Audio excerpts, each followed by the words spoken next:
Bueno, dentro de la evaluación del riesgo, lo más importante, o sea, el abrebocas en la entrevista. La entrevista que yo voy a hacer me da una pauta general y a medida que voy avanzando una pauta específica, siempre estamos haciendo la entrevista, pero tenemos que tener unos factores importantes como entrevistadores en cuenta. Por ejemplo, escucha empática, debemos de lograr esa alianza terapéutica y como si fuéramos niños, sin prejuicios frente a lo que nos diga el paciente, porque o en esa lo enganchamos o no lo volvemos a ver nunca, porque digamos, si el paciente me está contando algo y yo le abro los ojos y le pongo cara de terror, pues no me va a seguir contando nada, ¿verdad? Y cuestionarios y escalas. Ahora yo les voy a nombrar unas escalas que se utilizan para identificar si hay un riesgo bajo, medio o alto. Pero ojo, no nos podemos quedar solamente con la escala y pretender que esta es la que nos va a definir todo. ¿Por qué? Porque esto es como una luz, pero no nos va a dar un diagnóstico. Porque yo en la escala puedo contestar algunas preguntas, algo que esté socialmente aceptado, ¿sí? Si me dicen, ¿ha pensado en la muerte? No, no he pensado en la muerte. Y yo de clínico o de entrevistado digo, no, no he pensado en la muerte, no hay riesgo. Y mentiras que sí lo voy a ver.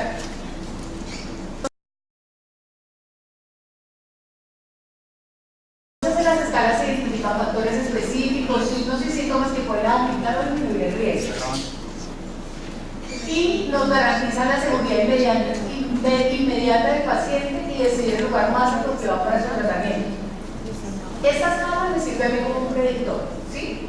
Si digamos la escala me dice si puntúa más de 6, tiene un riesgo alto de suicidio. Entonces es algo para que yo me invite como psicólogo, como entrevistador, para buscar una ayuda que me permita garantizar la vida del paciente y de alguna manera garantizar que yo, como entrevistador, como clínico, como profesor, como trabajador social, no vaya, digamos, a menospreciar lo que me está diciendo el paciente y el paciente tenga un riesgo alto de pronto cometer suicidio. Realizar un diagnóstico clínico y establecer un plan de tratamiento. O sea, no me puedo quedar solamente en el diagnóstico. El diagnóstico, lo que voy a hacer, va a hacer la evaluación, voy a diagnosticar, pero yo también tengo que saber qué plan, qué tratamiento voy a hacer con el paciente. No todo, o sea, eso tiene que ir de acuerdo a cada paciente. Hay algo que nos decía ahorita el doctor Xavier y me puso a mí a pensar, como ahorita les voy a decir a ver si lo que yo estoy haciendo estuvo bien o estuvo mal, pero yo siempre pienso que la mejor terapia o lo mejor que yo pueda hacer es lo que le sirva a ese paciente, independientemente de si es el grupo de WhatsApp, ¿sí? Si vamos a estrategias que yo puedo utilizar. Las escalas de valoración de riesgo son complemento de la evaluación clínica, no me determina la evaluación clínica. No puedo coger una cantidad de escalas que además las encuentro en internet, son gratis, las puedo bajar y decir si tiene riesgo o no tiene riesgo suicidio. Valoran síntomas o síndromes asociados al suicidio y son específicas, hay algunas específicas que valoran directamente las ideas o la conducta suicida. Por eso es importante que ustedes, lo que vieron la semana pasada, lo tengan claro. Conducta suicida empieza desde la ideación suicida y termina muchas veces en el suicidio consumado. Bueno, yo les voy a hablar de algunas escalas y vamos a hacer después un ejercicio con unas escalas que nosotros pedimos que son unas escalas que trabajamos en la fundación para que ustedes, digamos, tengan como un acercamiento directo con la escala. Entonces, primero tenemos la escala de desesperanza de B. Es, digamos, demostrado en todos los estudios que las personas que cometen suicidio, una de las primeras cosas que perdieron fue la esperanza. ¿Cierto? La esperanza de que su situación es mejorar. Entonces, esta escala está diseñada para hablar desde el punto de vista subjetivo, no objetivo. Las expectativas negativas que una persona tiene sobre su futuro y su bienestar. Entonces, ¿cómo se siente esa persona frente a algunas situaciones? Si piensa que esas situaciones pueden cambiar, porque recordemos que, digamos, uno de los factores de riesgo psicológico que tienen las personas que presentan la conducta suicida son las rigidez cognitiva. Así como su habilidad para salvar dificultades y conseguir el éxito en la vida. Entonces, aquí estaríamos hablando de qué tipo de estrategia de afrontamiento tiene. Escala de riesgo de violencia en Plutnik, esa es una de las que trajimos. Es una escala diseñada para evaluar la existencia de sentimientos de agresividad y conducta conductas violentas. ¿Okay? Digamos, en estas, no necesito que el paciente llegue a pegarme y a tumbarme todo para saber si es agresivo o no, pero de pronto en la manera de hablar, en la manera de empuñar la mano cuando me está hablando, yo puedo decir, bueno, este paciente puede tener conductas agresivas, pero la escala ya me va a dar un espectro más amplio para yo poder determinar.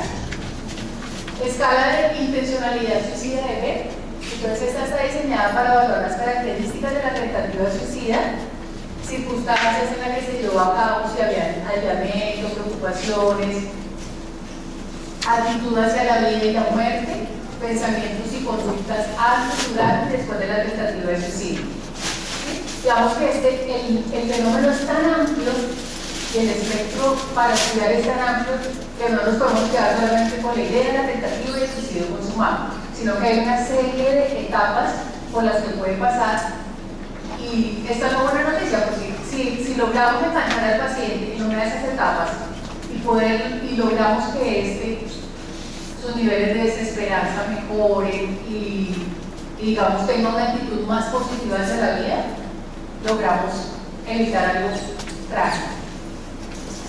Durante y después de la tentativa de suicidio, consumo de alcohol y otras sustancias relacionadas con la tentativa. A veces tendemos a minimizar lo que significa el consumo de alcohol.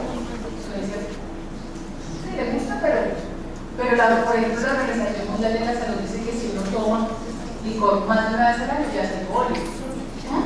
Entonces uno dice, bueno, yo no soy alcohólico, porque no solamente salgo cada 15 días a rumbear, pero según la Organización Mundial de la Salud, ya está catalogado como alcohólico.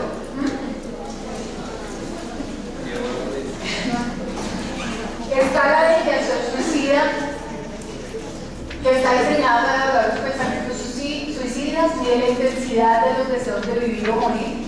Hay algo que es muy diferente cuando yo tengo una ideación suicida a cuando tengo una ideación de muerte, ¿sí?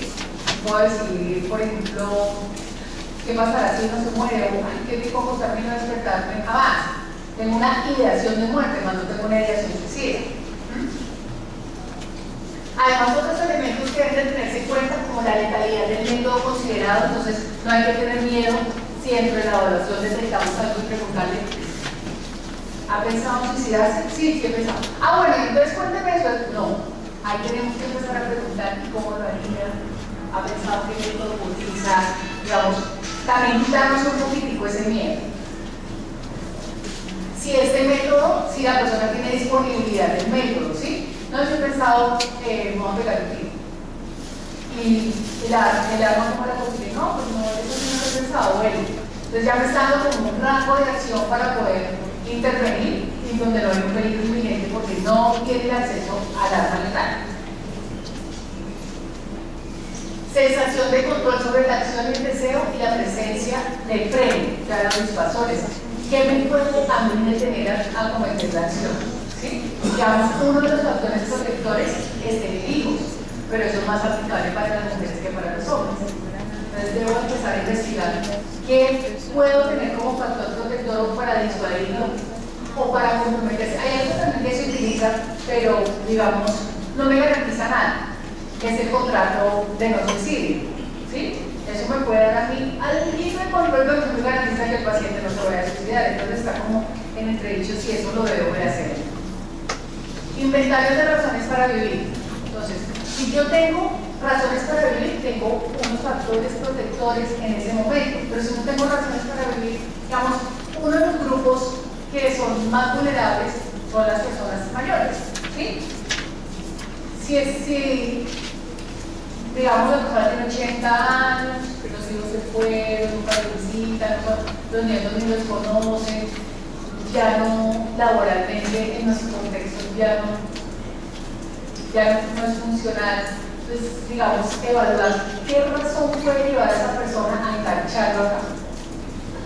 Este instrumento está diseñado para evaluar las razones que la persona tendría para no suicidarse, con escalas como supervivencia, afrontamiento, cuáles son sus estrategias de afrontamiento, responsabilidad con la familia, preocupaciones por los hijos, miedo al suicidio. ¿Sí? Cuando ya una persona ha perdido el miedo a matarse, pues ya tenemos un riesgo altísimo. Miedo a la desaprobación social y objeciones morales. Si recuerdan que en la clase pasada vimos uno de los, de todos el sinnúmero de cuestionamientos que pueden haber, y uno de esos era el cuestionamiento moral. O sea, cómo puede ser en algún momento un factor protector el hecho de que yo piense que el suicidio es algo malo, ¿sí? Yo no lo debo hacer porque yo no debo atentar contra mi vida. Bueno, esas son las dos escalas que vamos a trabajar ahora. Bueno, entonces vamos a hacer un juego de roles. Nos vamos a ubicar de a 3 personas, ¿sí? En la cual 3 personas, porque no creo que las fotocopias alcancen. Y vamos a hacer que alguna de esas, una persona va a estar de observador, el otro va a ser el psicólogo que va a identificar el factor de riesgo y el otro va a ser el potente suicida que va a hacer.